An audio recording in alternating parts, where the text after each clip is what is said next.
Come on in, everyone. Come on in because we are here to review Somebody's Son, Season 1, Episode 9. Y'all, it's getting crazy out here. It's getting crazy out here in these streets. They calling it Family Day drama.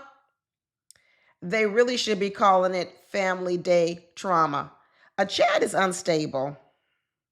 I hate to say it. He's not stable, y'all.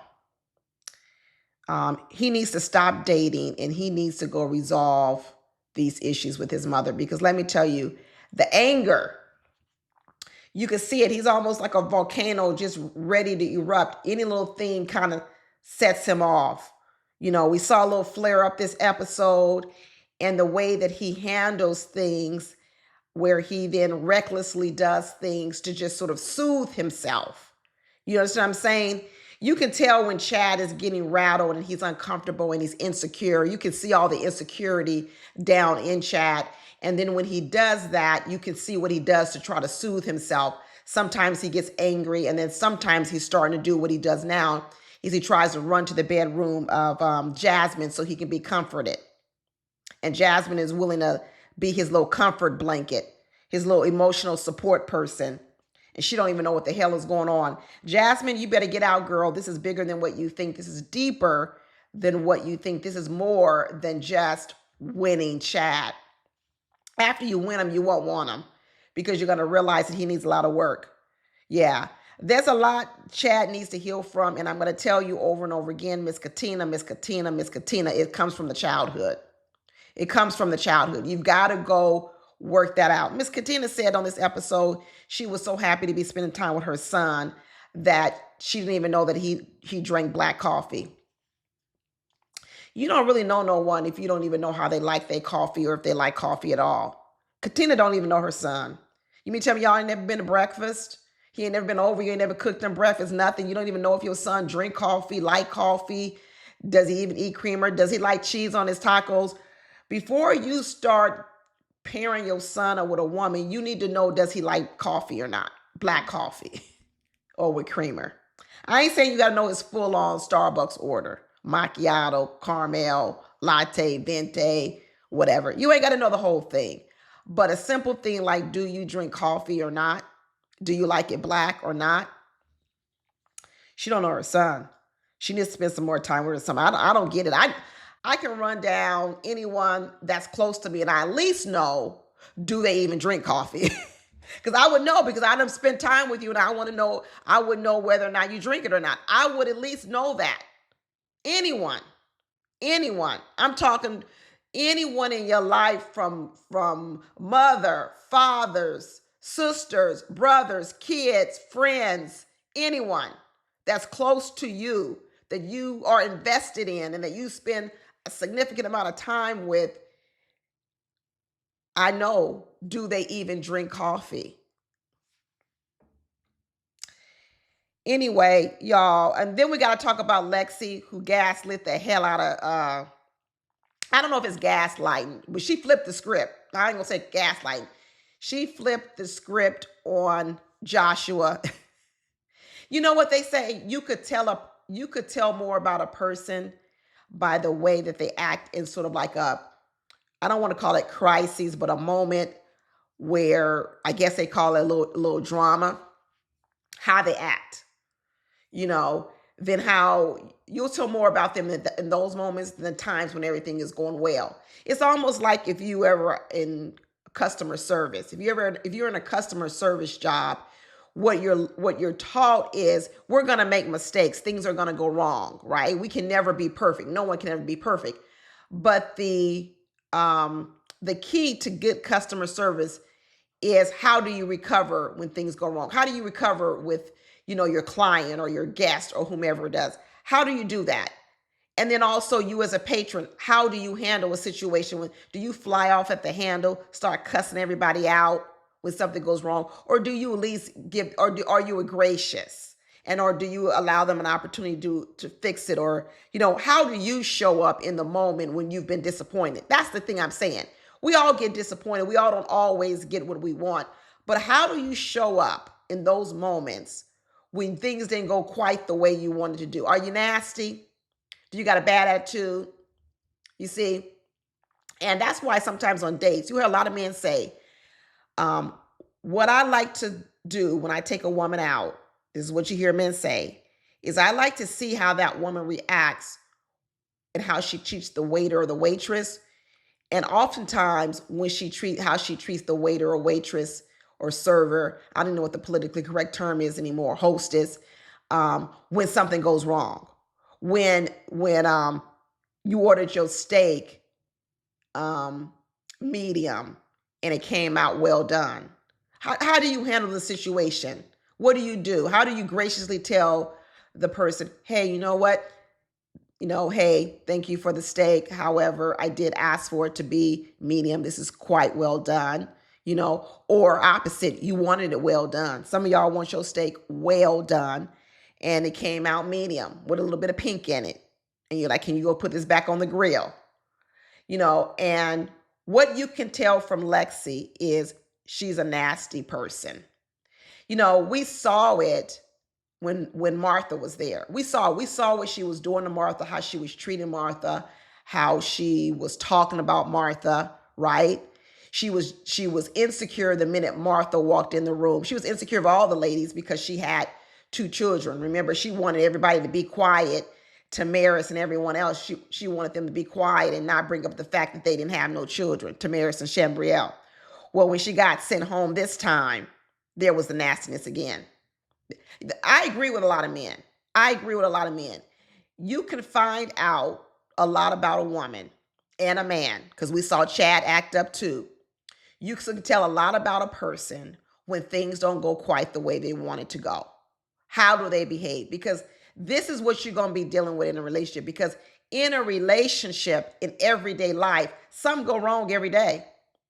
Every day, something, whether it be on your job, with your kids, with yourself, with traffic, driving in the car, whatever, someone cutting you off, someone not following through on what they were supposed to do in the business world. Something is going to go wrong every day. And if you cannot handle conflict, or you cannot handle situations that aren't right, and every time something doesn't go right the way you want it to go, you act like the Chads of the world, or you act like the Lexis of the world, you're going to be hard to be in a relationship with. Every day, you're going to be hard to be in a relationship with. This is why I keep saying, people really need to stop believing that the people they've hooked up with are the problem. People really need to start thinking about, just maybe, you, yourself, us, we have issues of our own, right? That we need to look into, work on, correct, before we start inviting other people in our lives. Because even if that person comes along, we'll mess it up. Because all you're doing is bringing the same old bad habits to the relationship. That attitude Lexi had, she'd bring it to a relationship. That blowing up, that unstable mindset of Chad, he gonna bring that into a relationship. Sore losers. But anyway, that's a long intro. We're gonna come right back with the main ingredients. Wasn't that a group? Wasn't that a group? The main ingredients. We're gonna come back. Right after I play my introduction video. And during this time, please, y'all, don't forget to like the video. Don't forget to subscribe. And don't forget to leave a comment down below, especially because next week, I will be skipping next week because I will be on a family cruise next weekend. So you won't see me doing the recap of either Never Ever Met or Somebody's Son. And I guarantee you, I'm going to have coffee with somebody in my family. And I'm going to know, do they drink coffee or not? And do they like cream in it? I will know. I will absolutely know. Anyway, see y'all in a minute.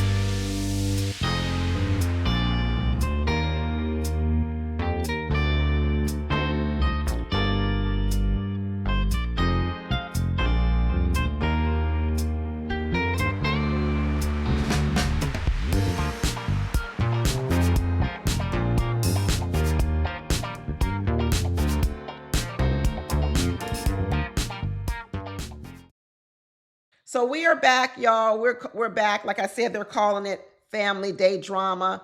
We could be calling it creep. Where is Luther Vandross?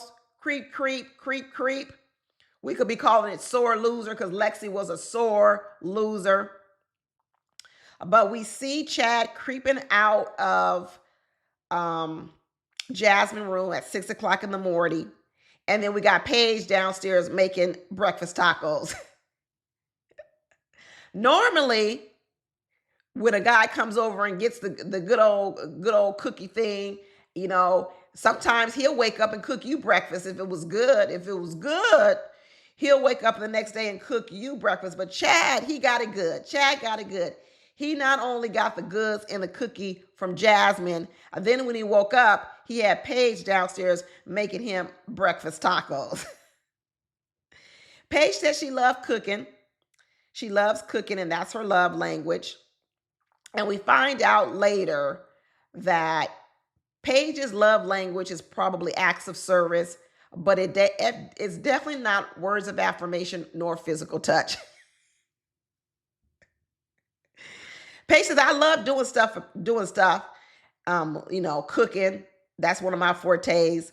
But she told us later on, she's not into physical touch and she's not into saying things nice. Thus, that's why Paige is always in the friend zone. That's why she's in the friend zone. Because let me tell you something. I already know that Chad's love languages are going to be words of affirmation and physical touch. I already know it. So Paige may say we have a lot of things in common on paper, which we find out they do, but they don't have the biggest thing in common, and that is they don't have any chemistry. Sorry, Paige. And girl, Paige, you are not exempt from this review I'm doing today. I'm going to get into you because I got some tips for you. You just laid her down in my notes, and I want to make sure I don't forget nothing when I get down there. But anyway, they're back in the kitchen. Lauren is asking Jasmine and Chad, how was the date? I want to know. Give me the scoop. Give me the tea. I want to know everything. And Jasmine said, I'm not telling this woman my business. Absolutely not. Jasmine is a professional. Jasmine has creep before. She's already told us she's the woman that replaces women. So Jasmine knows how to keep her mouth shut. And even if she wasn't creep, but I agree with, don't be telling your business. You know, that was the mistake Tamaris made last time. She came back telling Shambrielle and Lexi all her business. She shouldn't have done that. And we're going to talk about Tamaris too. Y'all know I'm going to talk about Tamaris because what I said about Tamaris, about how quiet she is and how that's going to play against her, it came out this episode. She almost got cut. She almost was on the chopping block. And I'm going to talk a little bit about that too. I'm jumping all over the place. But anyway, Chad running around talking about how tired he is. and Jasmine over here giggling. I guess she's trying to say I wore him out. You know, I was trying to wonder if whether or not they did the doggone thing or did they just cuddle all night. I'm starting to believe now they actually did the doggone thing. My money is they went all the way. And if they tell me they didn't, I probably won't believe them. But Lauren says she sees something. She notices something, and Lauren says she can definitely see that after that date with Jasmine, things is different. Jasmine and Chad got a connection. But, you know, Chad and Jasmine keeping their cool. You know, Chad has to go have a little conversation with Katina where she said this is where she found out he likes to drink black coffee for the first time in 30 years. Her son is 30 years old. This is wild. Does she know his allergies? What upsets his stomach? Nah, she don't know none of this. But she's jumping straight to fixing him up with another woman. Girl, you're going to be learning about your son through his woman. Anyway, once again, Chad said, yeah, I had a good time on the date. She told me she likes me. You see all this validation that Chad needs? He needs constant validation, you know. And that's why he likes Jasmine, because Jasmine doesn't make him have to feel anywhere close to being rejected because he can't handle rejection. You see what happened when he was put on the spot to dance and he don't know how to dance. He blew up and got mad. And he flipped it on the ladies and told them ladies, you better start concentrating because somebody got to win.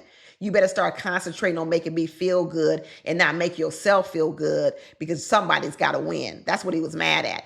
He was mad at the fact that the ladies were bonding and catering to each other, and I don't know, whatever you want to call it. And he wasn't getting enough attention. Go talk to a therapist, Chad. Let them diagnose what's going on with you. Fear of abandonment. I don't know what it is. I don't know, but I see it. I don't know what it is, but I see it. And that's what people have to get used to doing. You may not even always know what's causing problems, but when you see it, you can't look away. You can't look away. You may not have all the answers of why do they act like this. But in the beginning, when you're first like getting to know a person and you're trying to figure out whether or not you want to be in a relationship with them, that's not the work you should be doing. The whys. You're not their therapist. Now, later on, when you get married and you're in a solid relationship, you do have an obligation to work a little bit harder in the relationship and preserve the relationship. So you do need to help your partner, maybe say, hey, maybe you should go to therapy, help suggest things to them, because you're a partner. They should do it for you too. You should be invested in each other. You should be willing to invest more. But in this situation with Chad right now, don't be starting. This is ground zero. Don't be starting on ground zero with Chad. He need to go do some work first. Go do some work. But I like this little exercise they had everybody do, which put all your dreams and goals down on the sheet. And I want you to put in order the ones most important.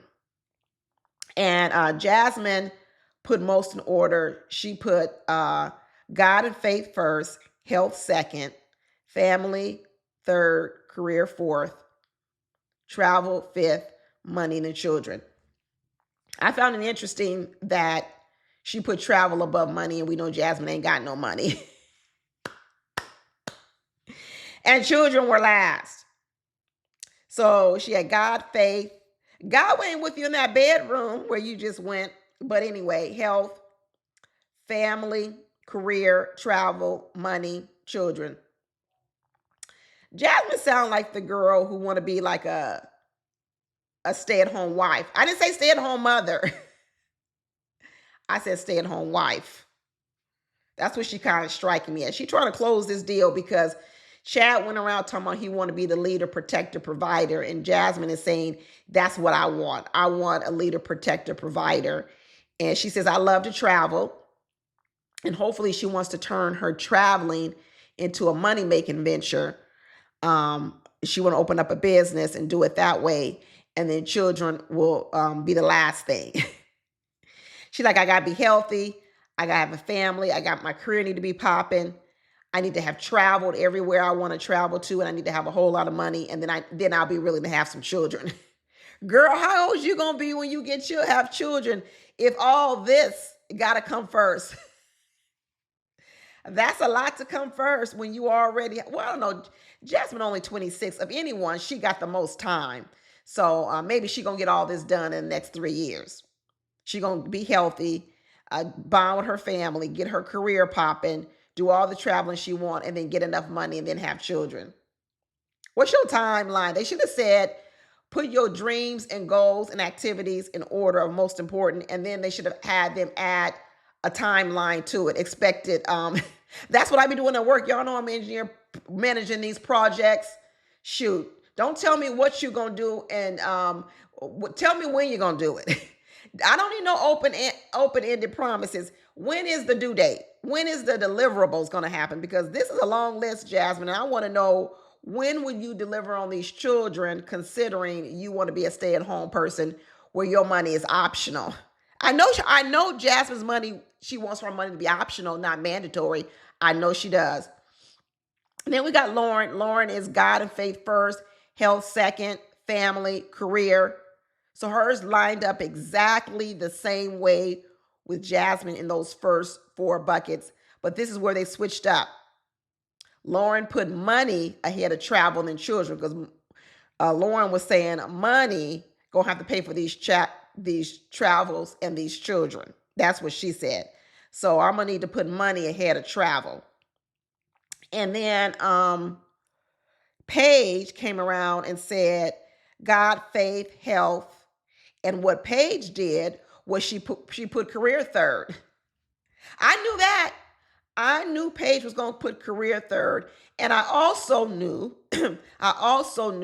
that Chad was going to pick career third. I knew it because that is Paige. She's career focused, career driven. And as a result, she gets friend zoned all the time. All the time. Then she put family. And then what she put children before money and travel. And that is who Paige is. Paige is a lovely, lovely girl. I'm telling you, if I were a matchmaker out here in the world, which I'm not, I would never be, can't do it. But if I were one, I would want to match Paige. I would want to match her. But before I matched her, I would tell her, I will not match you until you learn how to flirt and how you learn how to appeal to the opposite sex, because you don't know how to do either one.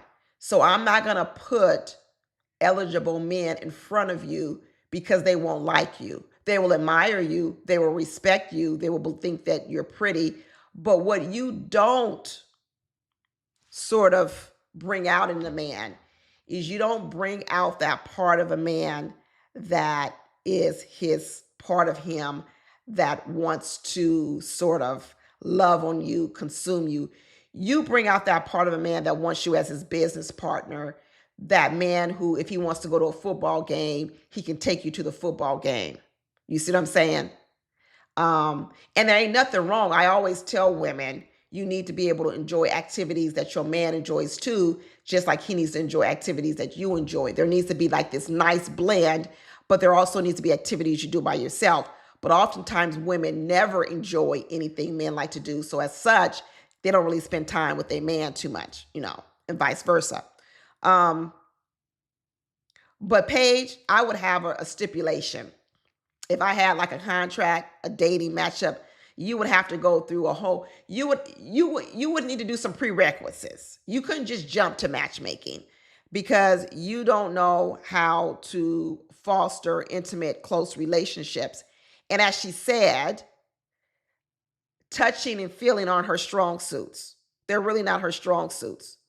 In the end, he picked her to go on the date. He says he picked her because they were an exact match in the lineup. And it would have been odd if he didn't pick her, because people would be like, wow, that's interesting. You picked a whole nother woman, even though you exactly aligned with Paige. Jasmine thought she was going to get picked. Jasmine thought she was going to get picked no matter what. Jasmine is still running around here talking about it's odd to be in a relationship with Chad and still see him talking to other women. You're not in a relationship with Chad. What are you talking about, Jasmine? Just because you slept with them? So Jasmine has already believed that because she slept with Chad, she's in a relationship with Chad. You see? You see the problem here? Do you see the problem? But when Chad and Paige went out on this go-kart riding, Paige said right away, I'm going to win the competition of go-kart riding. See right there? That's what would happen when you would be in my prerequisite classes. That right there, that type of wanting to compete against the man you're going out with as a love interest, that's a deal starter. That's a deal starter. You see, call it whatever you want. Men have fragile egos. They do. And Chad has even a fragile one. And he may not mind losing to a woman overall, but what he's going to want to always be is the hero. He's going to want to be your hero. And you deciding that you're going to go here and you're going to try your absolute best to beat him, that's fine. Stand up on the winner's circle and put up your trophy for winning this little go-kart race over at K9 Racetrack. But it got you a fast ticket to the friend zone. And if this is what you do on all your dates, then no wonder you're in the friend zone. Maybe you ought to avoid sports dates. If you have a problem with not knowing how to tone down your competition, your competitive side, I'm not saying you have to dummy yourself down. Maybe you ought to just avoid the situations. You see what I'm saying? Like if there's a part of you that can't control yourself to do what's right for the team or whatever else, then don't go to those. Don't find yourself in those situations. Avoid sports dates until you can figure out how you can still be competitive. But what you don't have to do is say things like, I knew you would choke. This girl, Paige, told Chad, I knew you would choke. Paige, girl, you're going to have a lifetime membership in the friend zone if you keep this up. You're going to have a lifetime membership in the friend zone. And so, Chad's over here telling her, I really want to see how Paige knows how, if she knows how to show affection. He said, I want to see her softer, tender side. And because, of course, we know that's his love language. He's thirsty for it. He needs it. Ain't no way he gonna go out with any woman that ain't soft and tender and know how to pump up his ego. He not gonna be with her. And as much as Chad needs therapy and he's unstable, that's a lot of men. It's a lot of men. So that's why in a lot of ways, if women don't know how to flirt and women don't know how to appeal to a man's ego, they're actually gonna struggle with any man.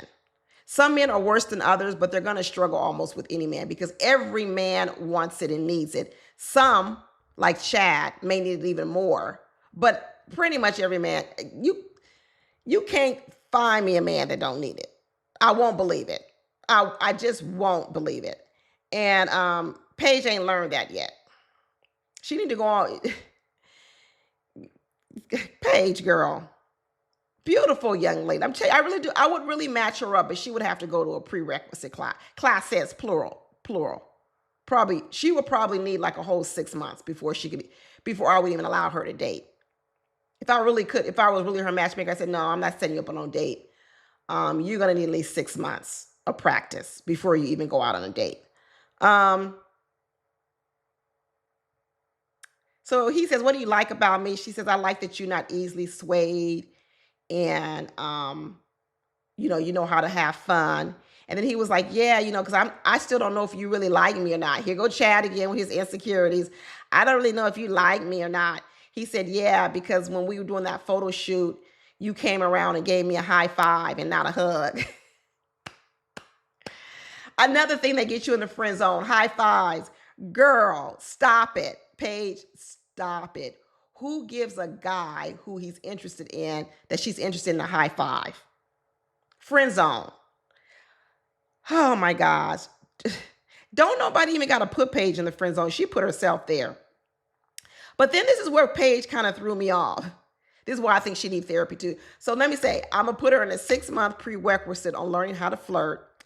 But then I'm also have to put her in therapy because what Paige told us was that when he mentioned giving him a hug as opposed to a high five, she said, were you asking me for all this affection, but you not meeting my quality time?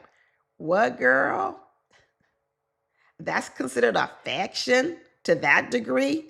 So now what you realize is that Paige's requirement for something as simple as a hug, a kiss on the cheek, is that before I'll be willing to give you a hug or a kiss on the cheek or anything, you would need to have met my threshold of quality time.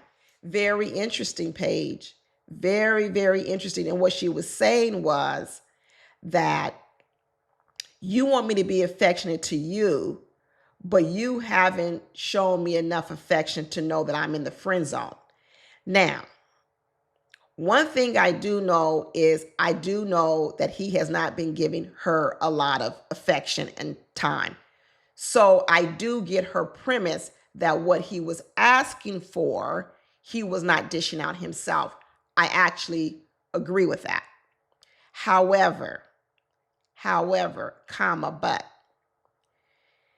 I believe that is also a convenient excuse for Paige, that she doesn't need to be affectionate with Chad because he hasn't really shown her any good vibes.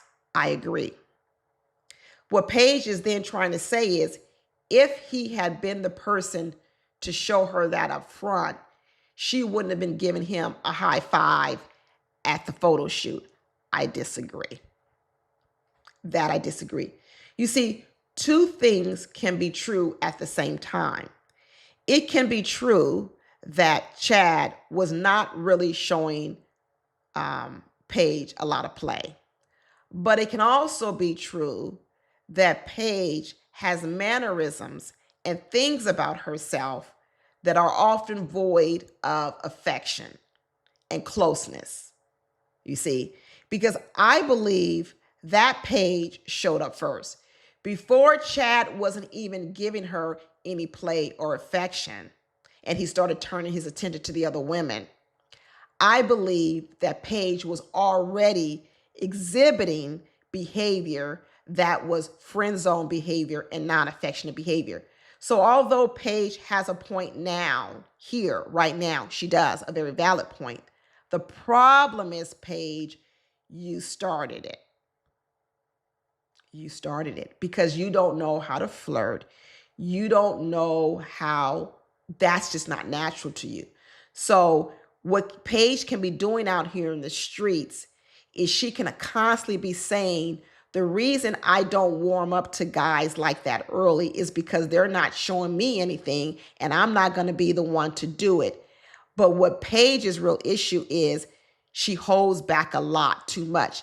And so it's real easy to blame it on the men, but she got her own set of issues. You see what I'm saying? That's why the work that would have to be done with Paige in the area of affection or softening her up would have to be done with no men around.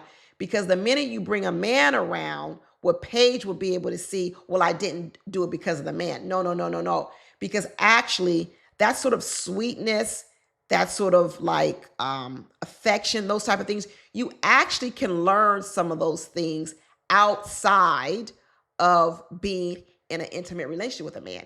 You can practice these things. You can practice these things with complete strangers in the grocery store, with men you don't have any intentions of ever even being with, you see. So I don't want to hear in my training of Paige that the reason why she's holding back is because the guy didn't show her any play. No, she's got to learn how to invite that into her life. You see, most men, even in today's world, because remember, this is a day's world where a lot of men do not want to step to women or overstep to women, because we're in the Me Too generation, we're in all these sort of things. So women have to learn how to send signals. Women have to learn how to send strong signals to men that they're interested, because this generation of men have been taught of the Me Too generation, do not do things to women unless you clearly know that is something they want, because otherwise you can be accused of sexual harassment. You can be accused of all sorts of things. So women have to get their signal game going real strong. And Paige got a weak signal. And what Paige believes is that the signal has to come with her doing all these things she thinks she needs to do. No, it doesn't. It doesn't. She's conflating it. But in the end, I don't know if Paige is going to want Chad anyway. What woman is going to want Chad after what happened here? And they kept trying to get Chad to dance, to have a little fun, to loosen up. Who cares, Chad, if you didn't have no rhythm? The point of the mat was, can you engage? Can you stop being a stick in the mud? And he couldn't. He hated the women, kept prodding him and asking him. And he said, no, I don't want to do it. Take no for my answer. You see what I'm saying? See, Paige looked at that as, oh, I like that you're not easily swayed. Nah, girl, that ain't a good trait for your husband. You actually want to be able to influence your husband. Now, do you want him to be weak-minded with everyone else out in the world? But he is here in a house with women that he's supposed to be building a relationship with. And so he should be swayed by you.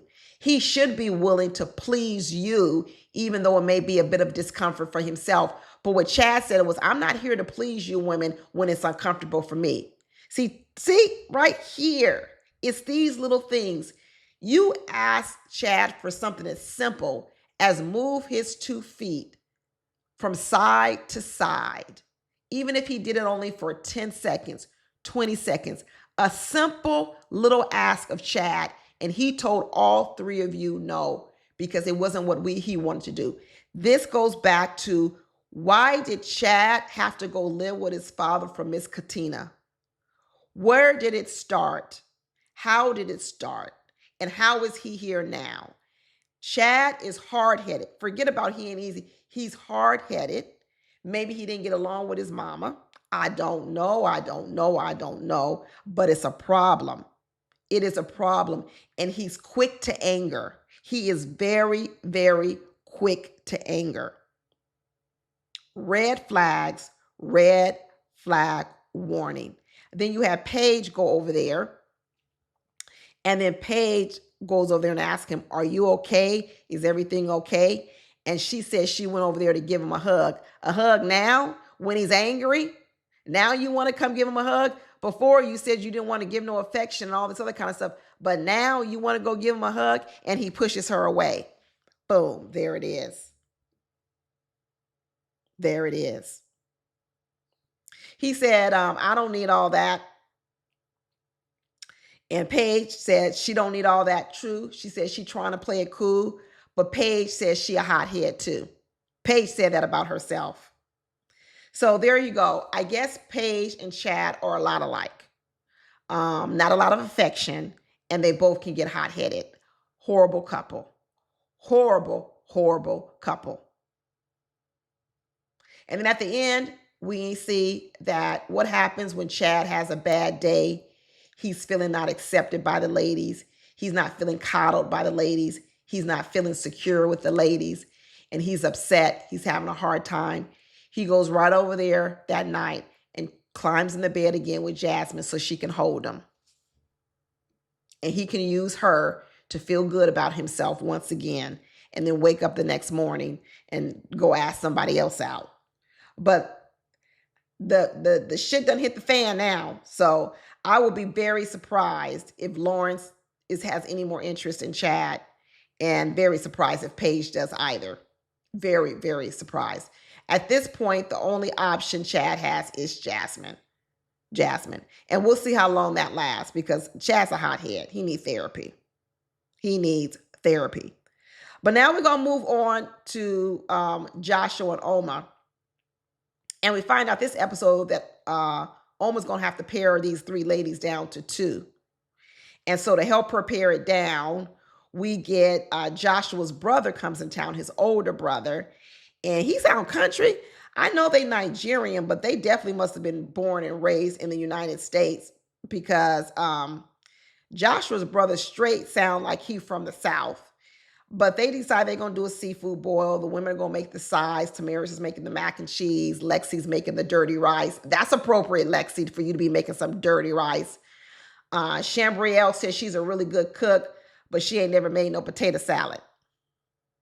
You ain't never had no black barbecue? What kind of black barbecue don't have no potato salad? Girl, Chambrielle. And honestly, Tamaris, that mac and cheese, I don't know. Tamaris. I was looking at it. But hey, maybe it tasted good. But anyway, the older brother, Michael, came, and he didn't have no accent at all, like I said. Lexi's best friend also came to the seafood broil that she's been friends with for 10 years. And then Tamara's mom and her best friend came, and Chambrielle's best friend came, which was Kingston, which is a man. He looked like he might be part of the LGBTQ community. Another person who get put in the friend zone, Chambrielle. Girl. Chambrielle, I sure hope you ain't taking a lot of tips and pointers from your best friend towards other men. You know, it's a tricky thing. It really is a tricky thing, because sometimes your gay friends be having really good, tips and stuff. But you still got to remember, gay men like men too. And so you could think, oh, well, he can help me with men. But the problem is straight men don't like gay men. Straight men don't like gay men. So you taking your dating tips from gay men because they like, you think they kind of know about men because they're a man too, but they like men. But the problem is straight men don't like gay men. So as a result, I believe that Chambrielle gets bad advice when it comes from dating. I said that before. I don't even know why she's interested in Joshua, because he don't like her that way. His brother confirmed it. You're not even his type. And let me tell you something. I don't care how much he likes your mind. I don't care how much he appreciates you and thinks you're down to earth and you like a home girl and you've put in the family. If he doesn't have the level of sexual satisfaction he needs, it will not stick. It will not stick. It's hard to be the girl whereby your husband really likes something completely different sexually, but he's going to stick with you because you are just, I don't know, he likes your mind. You know, that may happen over time because you both age and everybody loses their looks. But in the beginning, absolutely not. He's got to be full on, fully sexually attracted to you. He has to want to hump your bones every single day, every hour of the day, if he could. And Chambrielle is playing this friend game. You see, this is what she learned probably with this friend of hers, that as long as we have things in common, as long as we like the same things, as long as we have good conversation, same goals, everything is good. No, that's what you learning with your male friends, but that's not the same type of bond you got to build with a man in a sexual relationship. Chambrielle, girl, same thing. She needs some prerequisite classes.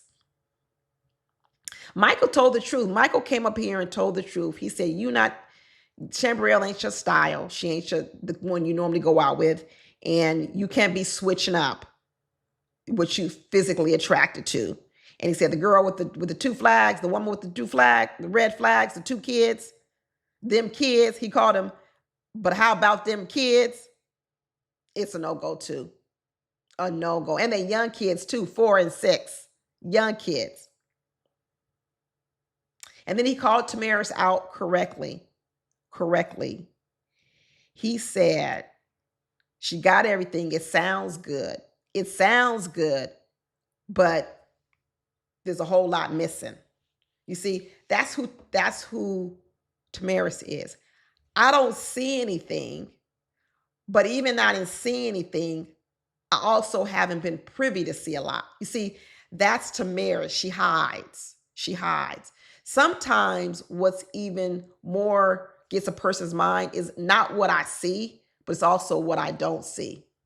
And Tamaris, I think she's a really sweet girl. I would love to hook her up too. I would love to matchmake her, but she would also have to go through prerequisites. She got to learn how to open up her mouth and share about herself, right?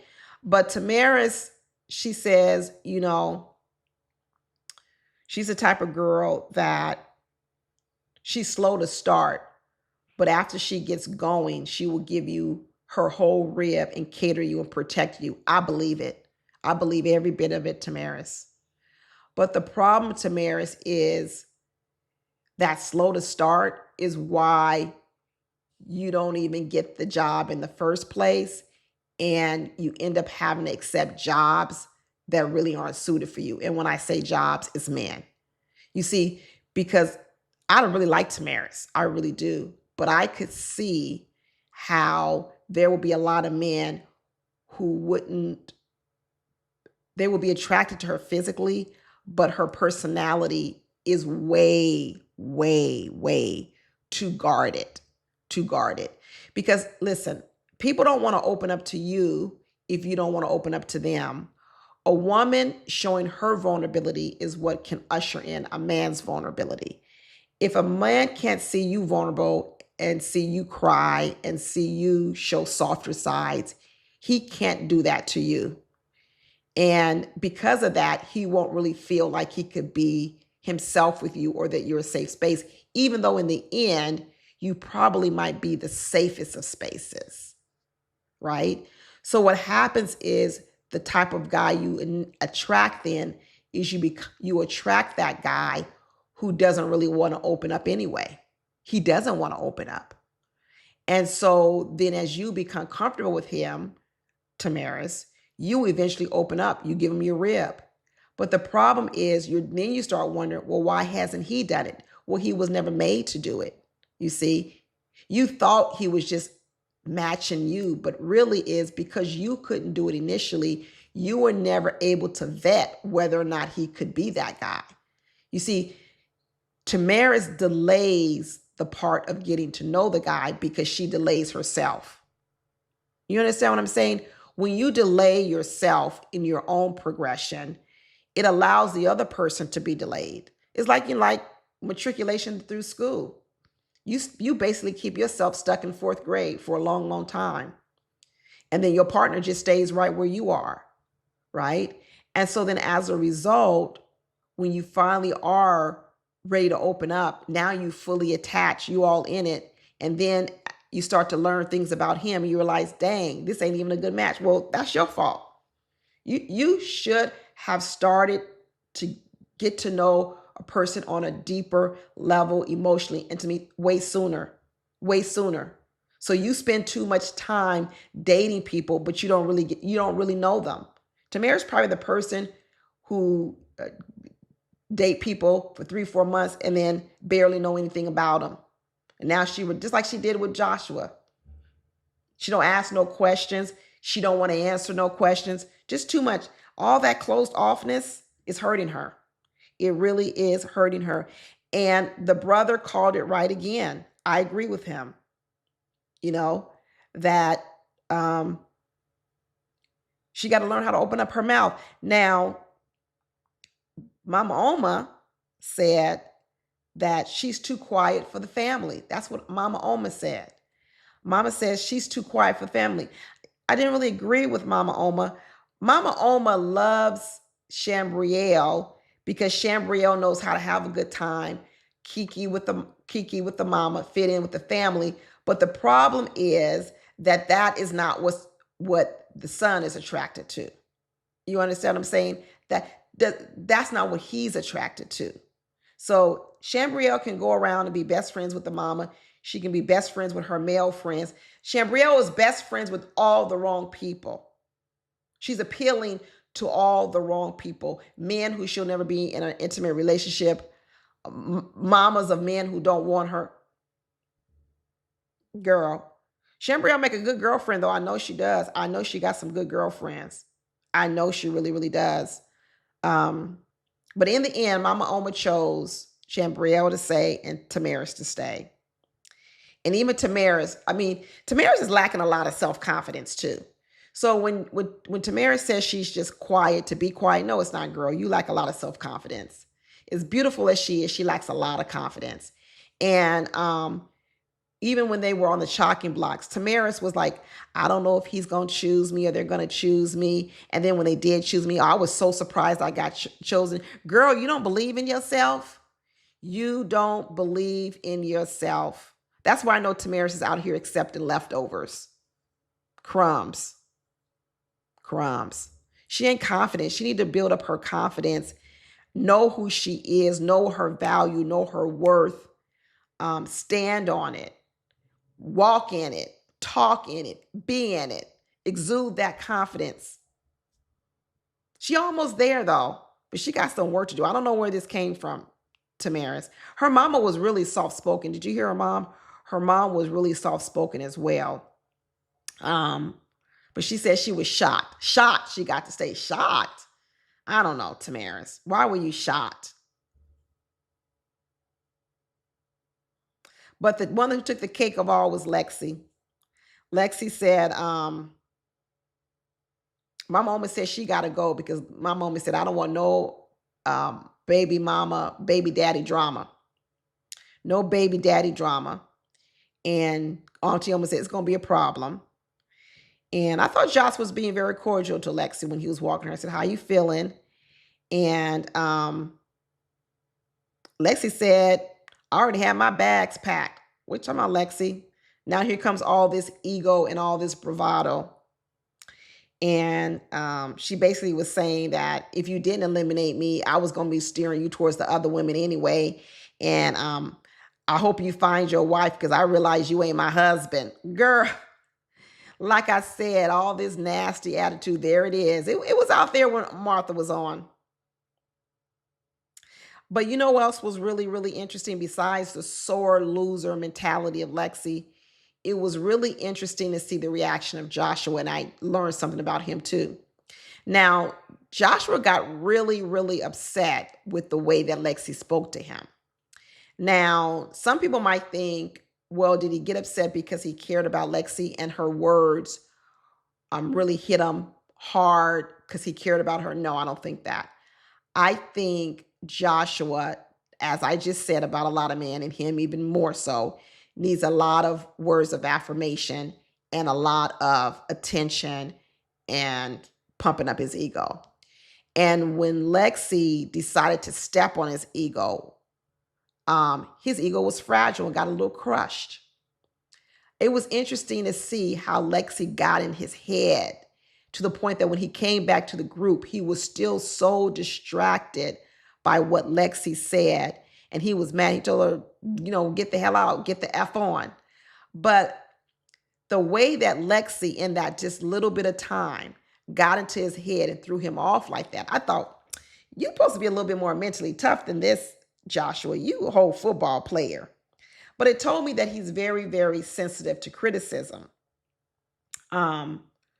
So in the end, that's why in a lot of ways, I almost feel like Tamaris would be a good match for Joshua. The problem is that Joshua, just like Chad, but in different kind of ways, they need verbal affirmation in the beginning. And Tamaris just does not give that to Joshua. And she's sitting back and she's waiting, protecting herself. But in protecting herself, it comes off as closed off. And so then it's not going to make a person like Joshua feel safe because, like I said, he needs a lot of ego stroking, a lot of building up as well. So that's the thing. You got to give each other what you need to get to the next place. But yeah, Joshua's slip started showing. He ain't as confident as he comes off. He comes off as this confident guy, always has good conversation, can work a room, can work a crowd. But the way that Lexi brought him to his knees and he had to dismiss himself from the room and go gather himself, I said, oh, yeah, you're a little bit more sensitive. And Lexi probably picked up on it earlier and she decided to put that dagger in his back on the way out the door because we know Lexi got a little mean part to her. We saw her with Martha. She know how to put a dagger in you. But anyway, that's all I got, y'all. Like I said, I'll miss y'all next week, but I'll see you when I get back. Bye.